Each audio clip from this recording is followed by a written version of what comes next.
अस्सलामुअलैकुम। मशरिक़ वुस्ता आहिस्ता आहिस्ता किसी बड़े आलमी मार्के की तरफ बढ़ रहा है। सऊदी अरब समेत अहम अमरीकी इत्तेहादी अरब ममालिक में तेल के ज़खायर खत्म होने की तंबीह जारी कर दी गई है, जिसके बाद अब अगला निशाना ईरान, शाम और लीबिया ही है। लेकिन ईरान अमरीका को किसी सूरत भी हल्का लेने को तैयार नजर नहीं आता और ना ही सरनगू करने की पोजीशन में है। खित्ते में मौजूद ईरान नवाज मिलिशियाओं की मौजूदगी अमरीका के लिए परेशानी का सबब बन रही है। अगर हालात ऐसे ही आगे बढ़ते रहे तो मशरिक़ वुस्ता में मौजूद दुनिया की सुपर पावर के पास ईरान पर बड़ा हमला करने के सिवा कोई ऑप्शन बाकी नहीं बचेगा। जबकि दूसरी जानिब ईरान भी खित्ते की सूरत हाल को मुसलसल मॉनिटर कर रहा है और किसी भी नागहानी सूरत से निपटने के लिए भरपूर तैयारी में है। ईरान की तरफ से अमेरिका के जदीद ड्रोन तैयारे को गिराने की सलाहियत का ऐलान दरअसल उन ईरानी कोशिशों का ही नतीजा है, जिसके जरिए अमेरिका को किसी भी अहमकाना इकदाम से बाज रखना है। अमेरिका की तरफ से आई रोज ईरानी इस्लामी इनकलाब हुकूमत का तख्ता उलटने की बातें की जाती हैं, तो वहीं ईरान मशरिक़ वुस्ता में मौजूद अमरीकियों को निकाल बाहर करने का हामी है।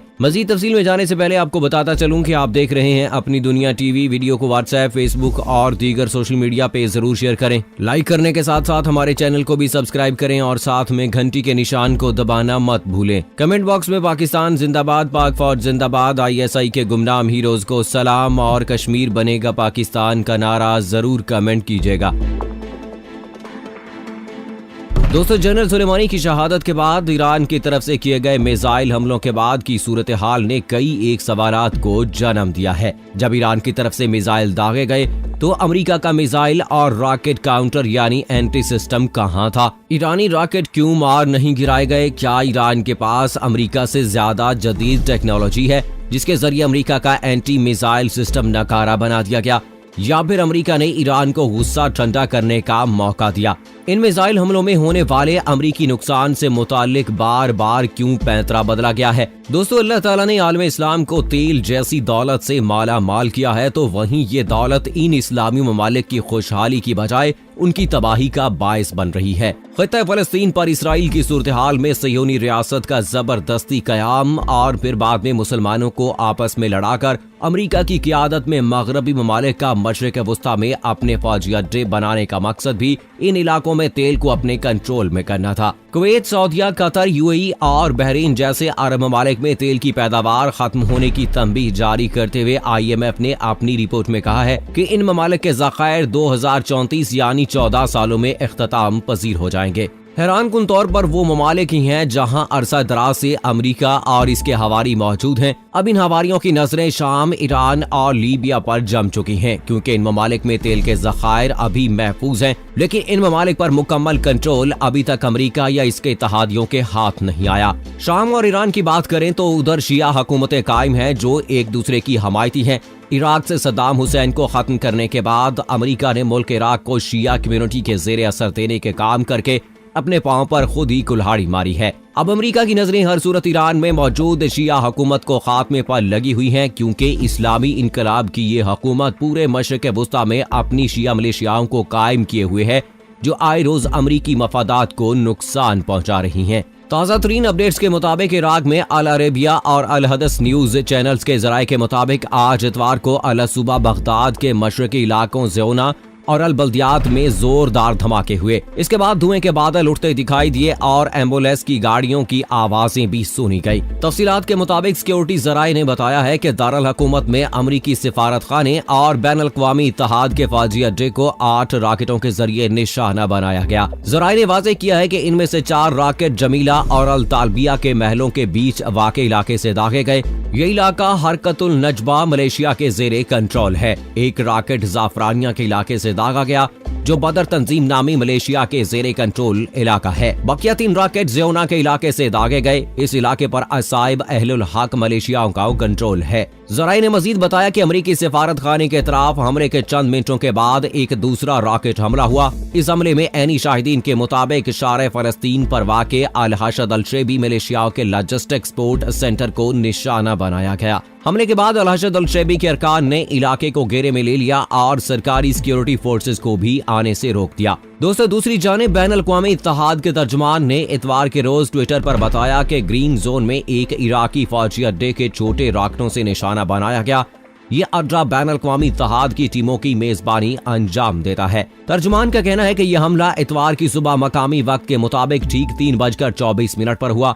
हमले में कोई जानी नुकसान नहीं हुआ। मजीद तफसीलात जानने के लिए तहकीकात की जा रही हैं। याद रहे कि ये पहला मौका नहीं है जब ग्रीन जोन में बिलखसूस अमरीकी सिफारत खाने के अतराफ रॉकेट आकर गिरे हैं। इस सिलसिले में आखिरी हमला 20 जनवरी को हुआ था, जब दारुल हुकूमत बगदाद के हसास तरीन इलाके को 3 कटोशिया रॉकेटों के जरिए निशाना बनाया गया। ये कार्रवाइयां अमरीका की इराक में ईरान नवाज मिलिशियाओं के साथ कशीदगी के बीच देखने में आ रही हैं। बिलखसूस ईरानी पासदारान इनकलाब के अल-कुद्स फोर्सेज के सरबरा कासिम सुलेमानी और अल-अशद अल-शेबी के नायब सरबरा अबू मेहदी अल-मुहंदिस की मौत के बाद ये दोनों अफराद 3 जनवरी को बगदाद हवाई अड्डे के नजदीक अमरीकी फिजाई हमले में मारे गए थे।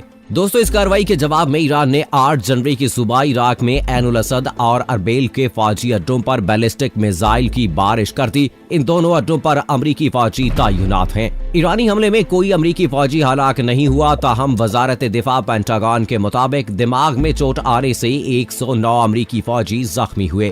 दूसरी जानिब इराकी मिलिशियाओं अल-अशद अल-शेबी ने बगदाद में अमरीकी सिफारत खाने पर रॉकेटबारी से लाताल्लुकी का ऐलान किया है। मलेशिया के एक रहनुमा जवादुल तलेबावी ने इराक खबरसां एजेंसी को बताया कि अल-अशद अल-शेबी की जानिब से ग्रीन जोन को रॉकेटों के जरिए निशाना बनाने की बात कतन बेबुनियाद है।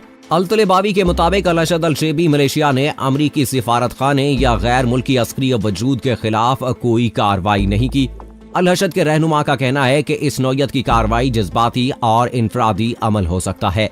वाज़ेह है कि इससे पहले रवा माह के दौरान इराकी मलेशिया असाइब अहलुल हक के सरबराह कैसुल खज अली ने कहा था कि इनके मलेशिया इराक पर हमले पर खामोश नहीं रहेगी। अल खज अली ने इराक में अमरीकी अड्डों और अस्करी कैंपों को निशाना बनाने की धमकी भी दी थी। ये मौक़िफ़ 3 जनवरी को बगदाद हवाई अड्डे के अहाते में अमरीकी हमले के रद्द-ए-अमल में सामने आया था। ये मौक़िफ़ 3 जनवरी को बगदाद हवाई अड्डे के अहाते में अमरीकी हमले के रद्द-ए-अमल में सामने आया था। हमले में ईरानी पासदारान इनकलाब की अल-कुद्स फोर्स का सरबराह कासिम सुलेमानी और अल-अशद अल-शेबी मलेशिया का नायब सरबराह अबू मेहदी अल-मुहंदिस मारा गया था।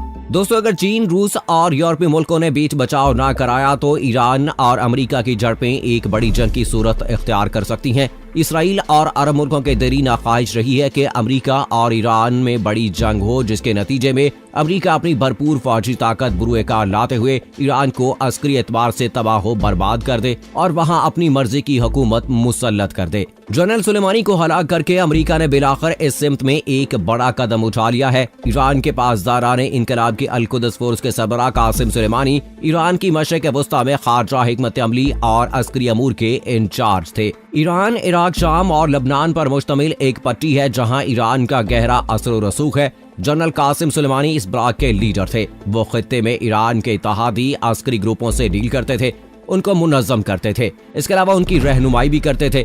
इराक और शाम में दाइश को शिकस्त देने में कासिम सुलेमानी का अहम किरदार था। 2006 में हिजबुल्लाह की इसराइल से जंग में कासिम सुलेमानी लबनान में हिजबुल्लाह की कमान करने वालों में शामिल थे। यमन में हौसी कबाइल की अस्करी तरबियत और रहनुमाई में भी वो पेश थे। अमरीकी सदर डोनाल्ड ट्रंप ने ईरानी जनरल को मारकर कई फौरी सियासी मकासद तो हासिल कर लिए हैं, लेकिन अब आने वाले वक्त में क्या होता है? क्या सऊदी अरब की तरह, जिस तरह पहले ऑयल तंसीबात पर हमला किया गया और अमेरिका ने ईरान पर इल्जाम लगा दिया, लेकिन सऊदी अरब ने बड़ी अक्लमंदी का मुजाहिरा करते हुए तहम्मुल मिजाजी से काम लिया और सारे मामले को बेहतर तरीके से हल कर लिया। लेकिन आने वाले वक्त में क्या अमेरिका की कोई साजिश कामयाब हो सकती है? ये आने वाले वक्त में पता चलेगा। हम साथ साथ आपको अपडेट करते रहेंगे। सो दोस्तों, मुझे अगली वीडियो तक इजाजत दीजिएगा।